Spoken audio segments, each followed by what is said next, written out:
Bonjour à bien, j'espère que vous allez tous, ou peut-être bien l'inverse d'ailleurs, quoi qu'il en soit, on continue notre mois spécial Superman, parce que évidemment, pour fêter la sortie du film Superman, c'est quand même un événement, on va faire plein de vidéos sur Superman, et aujourd'hui, on va parler des Superman les plus terrifiants, donc directement changement d'ambiance, parce que oui, évidemment, Superman, c'est avant tout la représentation ultime du bien, de l'empathie, de la figure du héros. Mais qu'advient-il quand tous ces préceptes sont détournés pour créer des êtres à la puissance terrifiante, à la morale répugnante et capables de commettre les pires atrocités? Alors aujourd'hui, laissez-moi vous plonger dans les recoins les plus sombres du multivers d'ici pour vous parler des versions de Superman les plus terrifiantes.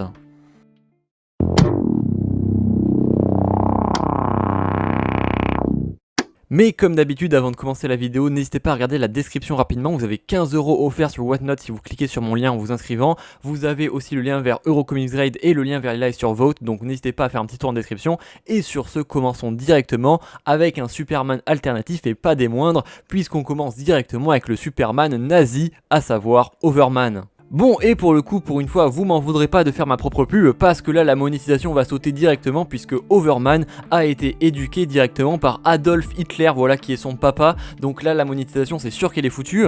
Parce que oui, sur la Terre 10 du multivers, du coup Superman, au lieu d'atterrir au Kansas, il va atterrir directement en Allemagne nazie en 1938, et évidemment du coup Adolf Hitler va le recueillir pour en faire une super arme, un super humain nazi qui représente du coup l'idéal de la race aryenne. Sauf que évidemment avec une telle arme, eh bien la seconde guerre mondiale va complètement basculer en faveur de l'Allemagne nazie, puisque du coup avec Superman ils vont littéralement réussir à raser tout New York, ils vont prendre d'assaut Washington et le Capitole des États-Unis, ce qui fait que l'Allemagne nazie va gagner la seconde guerre mondiale. A tel point d'ailleurs que ce n'est pas seulement les États-Unis qu'ils vont conquérir, mais bel et bien toute la planète, parce que oui, grâce à Overman, du coup ils vont mettre la main sur toute la planète, et après cela du coup Overman jugera qu'il n'y a plus rien d'intéressant sur la Terre, et va donc partir en exil pendant 3 ans. Et lorsque du coup il va revenir de ces 3 années d'exil, il va se rendre compte quand il revient que les nazis ont commis l'Holocauste, et là il va se dire ouh là là, ça commence à devenir un petit peu limite quand même, parce que oui, il a quand même une morale très développée.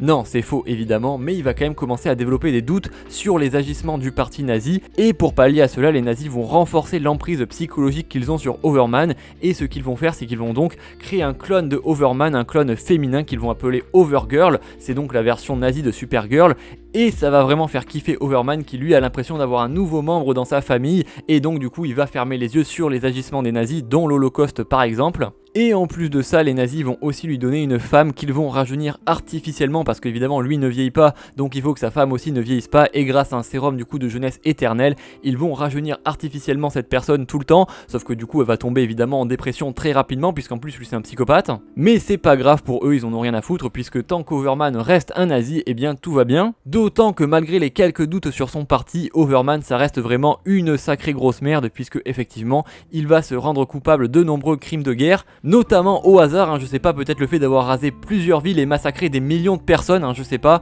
Il a aussi évidemment torturé du coup les Freedom Fighters, qui sont des résistants au parti nazi qui essaient de lutter pour la liberté. Bon, lui il va les capturer et il va les torturer évidemment. Comme je vous l'ai dit aussi, sa relation avec sa femme est extrêmement toxique, puisque sa femme, bon déjà qu'elle est obligée de prendre un sérum extraterrestre pour rajeunir tout le temps, ce qui est déjà pas fou, elle va commencer à capter qu'en fait Overman il kiffe vraiment bien sa propre cousine, à tel point qu'elle commence à avoir des sacrés doutes sur son amour pour elle, donc voilà, ça commence à être un petit peu bizarre. Mais par contre du coup lui je le mets en dernier de la liste, parce que effectivement même si c'est un nazi terrifiant, assez instable psychologiquement et qui a génocidé des milliers de personnes, lui du coup il va quand même un peu se remettre en question au moment où notamment les Freedom Fighters vont faire s'écrouler la tour de garde directement sur Metropolis, ce qui va tuer du coup sa cousine Overgirl, et là effectivement au lieu de devenir encore plus fou, ça va un petit peu le calmer. Donc voilà, il est terrifiant, il est même un peu badant, mais je le mets en dernier même si c'est un nazi, voilà. C'est toujours bien d'avoir au moins un nazi dans la liste, comme on dit, non personne dit ça. Voilà, phrase à ne surtout pas sortir de son contexte, et comme ça devient très glissant, je propose qu'on passe directement à la suite.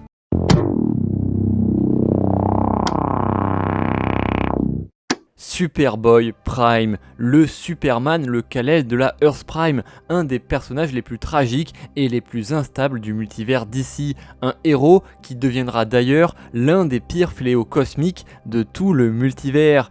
Car Superboy Prime est né en tant que Superman sur une terre où les super-héros n'existaient que dans les comics, et Kal-El grandira donc en croyant que Superman était une pure fiction. jusqu'au jour où une pluie de météorites révèle sa véritable nature kryptonienne. Et peu de temps après avoir découvert ses pouvoirs, son monde sera détruit lors de la crise des terres infinies, Crisis on Infinite Earth, qui détruira complètement son monde natal. Mais après ce tragique événement, lui sera sauvé in extremis par le Superman de la Terre 2, rejoignant avec lui un paradis dimensionnel, hors du temps, une sorte de dimension isolée entre les dimensions, qui leur permettra donc d'échapper à l'effacement de leur multivers. Mais ce refuge deviendra vite une prison mentale. Isolé, nostalgique et surtout frustré, Kal-El développera une jalousie maladive envers les héros de la nouvelle Terre, issue de la fusion de tous les mondes survivants de la dernière crise. Il estimera notamment qu'ils ont trahi les idéaux purs du héros, et ainsi, rongé par la colère et convaincu que le monde actuel est corrompu, il forcera son retour dans la réalité en brisant les murs de sa dimension et déclenchera ainsi l'événement Infinite Crisis. Obsédé par l'idée de recréer la Terre Prime parfaite, il deviendra une menace incontrôlable. Il ira même jusqu'à franchir la ligne rouge. Il tuera de manière extrêmement brutale d'autres super-héros, comme par exemple Connor Kent, le Superboy de la Nouvelle Terre, et massacrera aussi, sans remords, des dizaines de combattants dans une rage aveugle. Et malgré ses intentions initialement héroïques, il se convaincra lui-même qu'il est le seul à mériter le titre de Superman, s'enfermant dans une posture de victime incomprise, tout en commettant des atrocités sans nom. Et l'une des choses les plus terrifiantes à propos de Superboy Prime, c'est sa puissance qui lui donne les moyens de commettre les pires horreurs qu'ait connu le multivers. Car en effet, durant Infinite Crisis, grâce à l'aide notamment de Alexander Luthor, ils parviendront ensemble à faire réussir leur terrible plan et pourront ainsi recréer un multivers parfait, un multivers infini. Mais bien sûr, grâce à l'intervention des derniers super-héros, ils échoueront au dernier moment, créant ainsi un multivers imparfait, composé seulement de 52 terres parallèles. C'est la naissance du multivers 52. Et d'ailleurs, dans les pires actions qu'il a commises, outre le fait de tuer Connor Kent, comme je vous l'ai dit, il a tué Superboy, ce qui est vraiment pas sympa déjà de base, il a aussi quasiment massacré tout le Green Lantern Corps, car oui, dans Infinite Crisis, il va faire un 1v1000 contre tous les Green Lantern, voilà, et le pire c'est qu'il va gagner, enfin vraiment il s'en bat les couilles, ça c'est absolument incroyable. Et surtout aussi à la fin de Infinite Crisis, il va littéralement battre à mort Superman, voilà, et tous les héros viendront pour tenter de l'arrêter et finalement l'arrêter, mais sans l'intervention de littéralement tous les héros du multivers, il aurait tué Superman, voilà, donc on peut quand même le mettre dans les persos qui font un peu froid dans le dos. Et d'ailleurs, mention spéciale à la dernière case de Infinite Crisis qui est juste terrifiante. En gros, vous avez Superboy Prime qui est enfermé dans une prison de kryptonite à l'intérieur d'un soleil rouge, parce que vous savez que le soleil rouge annule les pouvoirs de Superman, c'est pareil pour Superboy Prime. Donc le mec a soleil rouge plus prison de kryptonite, mais le mec va quand même dire qu'il a connu des endroits qui étaient pires que ça et qu'il avait réussi à s'en échapper. Voilà, le mec n'a peur de rien, vraiment c'est un pur monstre. Ouais, le mec fait que farmer Laura aussi, mais c'est pas faux. Mais alors vous me direz, si c'est un monstre aussi terrifiant qu'il a notamment provoqué une crise qui est une des plus importantes de chez DC Comics, pourquoi est-ce que tu le mets qu'en 4ème position? Eh bien c'est très simple, parce qu'il a quand même eu le droit à son arc rédemption, car en effet dans Death Metal, il va affronter le Batman Oulos. Bon ok, il s'est allié avec lui au début, mais après il va finalement l'affronter pour essayer de le battre, notamment dans sa forme finale, le Darkest Night, qui est ultra puissant. J'ai déjà fait plein de vidéos là-dessus si ça vous intéresse, mais en gros il va quasiment réussir à le battre, sauf que non, il va perdre au dernier moment. Donc voilà, le mec est méchant, mais petit arc rédemption, donc je le mets qu'en 4ème position, même si j'avoue que cet affrontement est un des plus badass de tout DC Comics.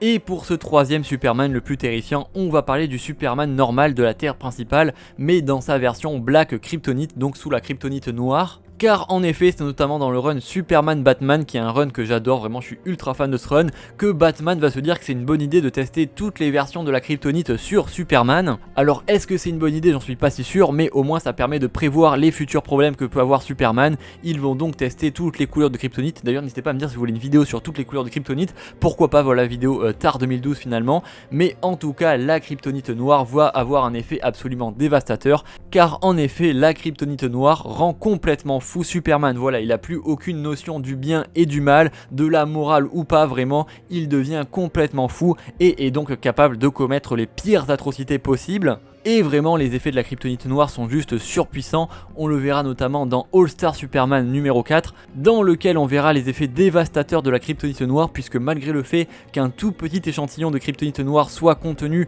dans un espace protégé et que Superman soit dans la pièce d'à côté, eh bien il va quand même en ressentir les effets, ça va le rendre complètement fou. Et d'ailleurs on peut voir qu'il lutte pour vraiment résister à cette folie, et malgré sa volonté qui d'habitude est implacable, il peut résister à des contrôles mentaux extrêmement poussés, mais là la kryptonite va être surpuissante et va le faire complètement basculer.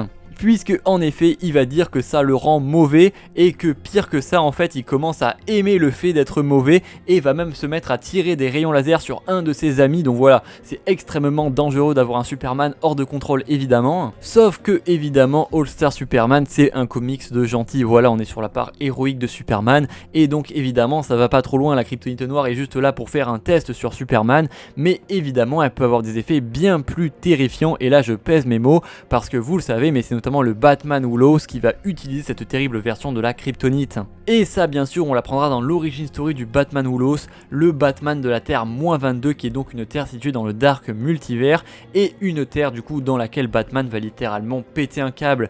Il va franchir la ligne rouge et va finir par tuer le Joker, sauf que lorsqu'il tuera le Joker, la toxine du Joker va s'échapper de sa bouche, ce qui va contaminer Batman et finir inexorablement par le transformer en une version à mi-chemin entre Batman et le Joker.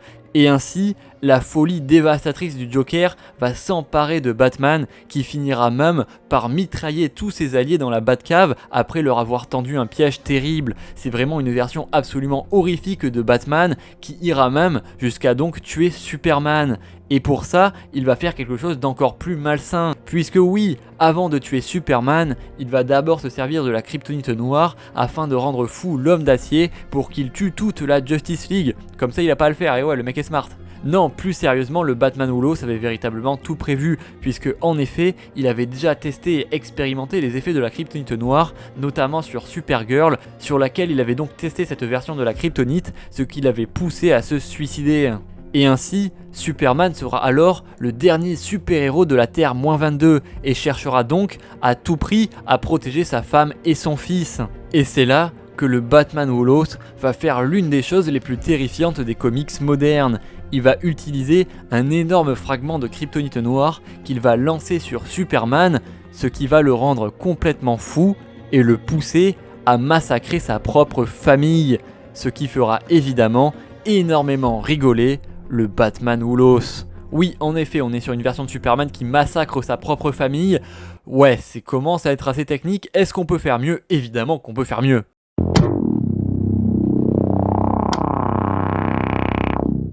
Ultraman, c'est une version pervertie et tyrannique de Superman que vous connaissez très certainement, c'est l'un des Superman alternatifs les plus connus.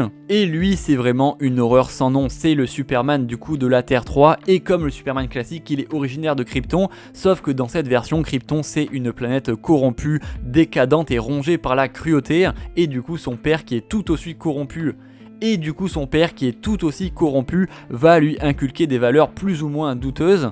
Et du coup son père qui est tout aussi corrompu va lui inculquer des valeurs plus ou moins douteuses, puisque effectivement il va l'envoyer dans l'espace pour que son fils survive, mais dans la capsule dans laquelle le bébé est, il y a une espèce de programme de conditionnement mental qui va vraiment lui inculquer des valeurs absolument horribles. Le mec s'est tapé un voyage interstellaire de 800 ans en fait avec que des vidéos littéralement de raptors dissidents dans les oreilles, donc en fait il est devenu complètement fou. Non j'abuse, mais en gros vous voyez l'idée, on est un peu sur un truc comme ça, et du coup quand il va s'écraser sur Terre, et bien vraiment ça va être le Sigma originel. En fait tout ce qui est faiblesse ça dégage, tout ce qui est empathie ça dégage, et globalement en fait c'est vraiment un giga Chad qui ne pense qu'à la force, qu'à la puissance, et qui va littéralement écraser la Terre sous sa puissance. Parce que oui, en plus de ça, du coup, il va quand même être recueilli par les Kent, hein, comme dans la continuité normale, sauf que dans cette version, la famille des Kent, c'est une famille dysfonctionnelle. Voilà, vous avez John Kent qui frappe sa femme, qui frappe son fils, c'est excellent. Et du coup, Ultraman, ça va un peu le faire chier qu'il se fasse taper dessus par un vieux mec. Du coup, il va littéralement assassiner son père à seulement 7 ans. Voilà, on est sur une enfance qui commence extrêmement bien. Bon, et du coup, il va devenir très rapidement Ultraman, qui est non pas un super-héros, mais un dictateur sanguinaire. Il va prendre le contrôle des États-Unis et ensuite de toute la planète. Et pour ça, il va se créer une équipe de mecs aussi fous que lui qui s'appelle le Syndicat du Crime.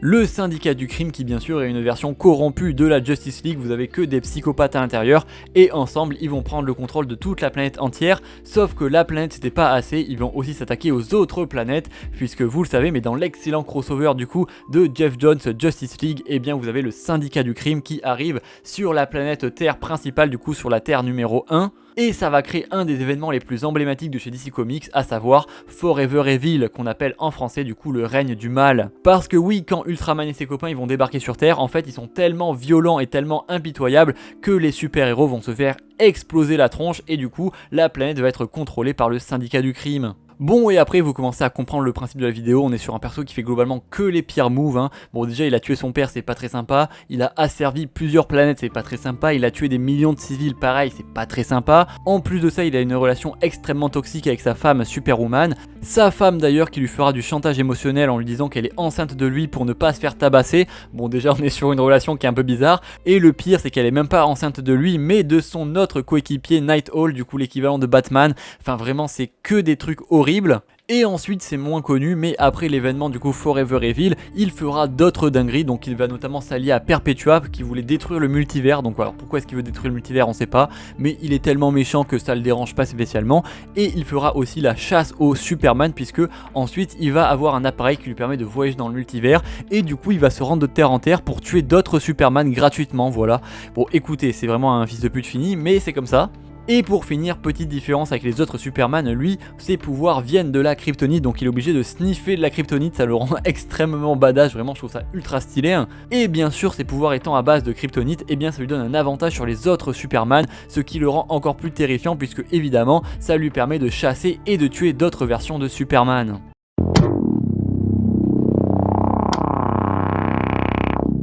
Vous ne le connaissez peut-être pas mais Brutal, c'est sans conteste l'une des incarnations les plus terrifiantes de Superman.